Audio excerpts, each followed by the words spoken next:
Do you want to do something to end gun violence in America? Me too. But how are we going to do it?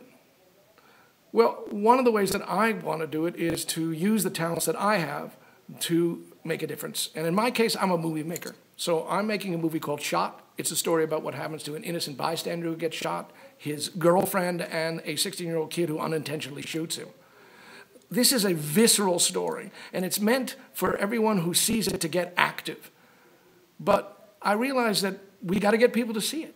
So we want you to participate with us. And in fact, let's face it, we're all in this together. So whatever efforts we do, we have to do it as a unit, and I'd like you to be part of our unit. I'd like you to join us in helping us finish the film and also helping us with the innovative ways we're distributing it so people can see it and get active. And know that we're sharing the fundings of this film with organizations that are really dedicated to making a difference in our society, like the Brady Campaign to prevent gun violence and Mayors Against Illegal Guns.